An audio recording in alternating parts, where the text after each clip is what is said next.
Hello, Cho. Let's see the question. Two cells of EMF E1 equals to 1.5 volt and E2 is equals to 2 volt.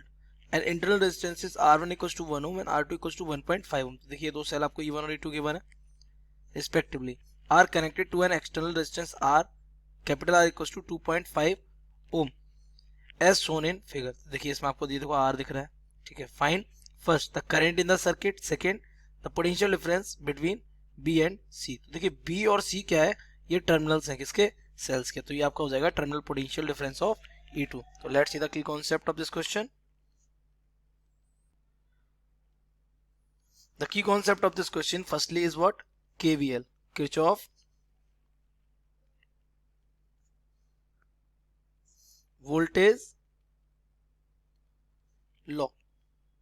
Okay, according to the algebraic sum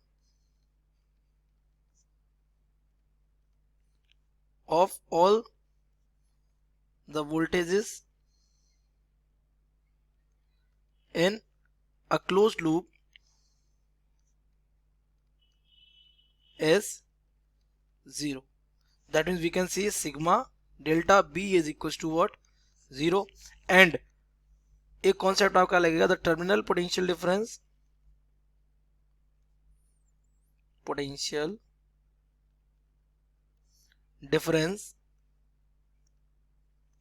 of a cell. ये आपको दिया जाता है किससे? V is equals to V terminal बल V equals to E minus IR, जहाँ V क्या है? Terminal potential difference. E क्या है? EMF of the cell. R is the internal resistance of the cell. तो अगर अपने रेजिस्टेंस को आप यहाँ देखेंगे तो हमारे रेजिस्टेंस में क्या दो तो सेल लगे हुए हैं. देखिए ये first cell and this is what? Second cell. इसका अपना रेजिस्टेंस है, इसका अपना रेजिस्टेंस है. इसको R1 मान लिया, इसको क्या मान लिया? R2 मान लिया. यहाँ पर एक क्या एक्सटर्नल रेजिस्टेंस लगा हुआ है, कैपिटल R. ये बस इतना सा सर्किट है इसका, ठीक है. इसमें क्या है? ये नीचे एक्स वाई, ऊपर ए बी सी लिखा हुआ. तो ये ए बी और ये सी. आपको बी और सी के बीच का पोटेंशियल डिफरेंस चाहिए. तो इसका ईएमएफ कितना है? E1. इसका ईएमएफ कितना है? E2. तो आप यहाँ से क्या निकाल सकते हैं? करंट निकाल सकते हैं. तो करंट निकालने के लिए क्या करिए?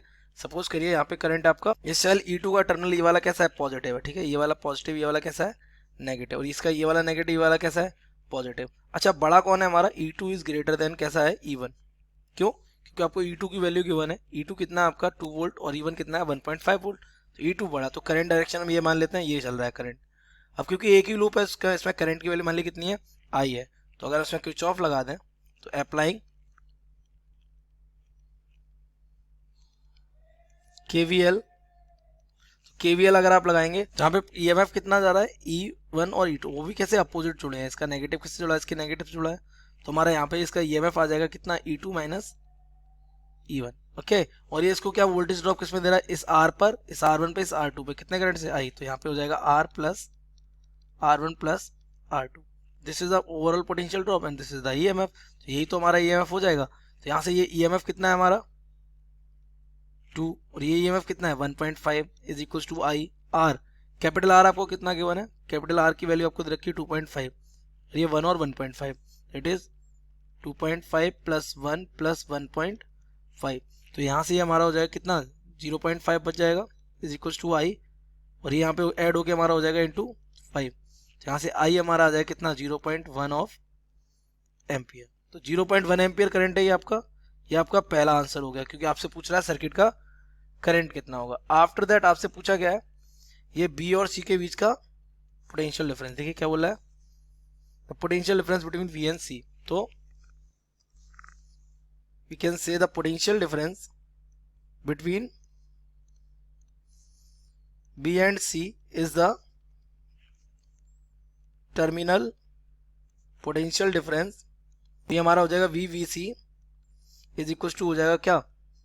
E2 minus IR2. E2 कितना है हमारा? E2 वॉज 2 माइनस I कितना आ गया? 0.1 इंटू R2 कितना गिवन है आपको? R2 is 1.5. It is 1.5. ये बना. तो यहाँ से VVC इक्वल हो जाएगा कितना? 2 माइनस दिस बिकम 0.15. तो यहाँ से VBC will be equal to 1.85 of volt. तो this is the potential difference across B and C. That means we can say the BB minus BC. So I hope you have understood it well. Best of luck.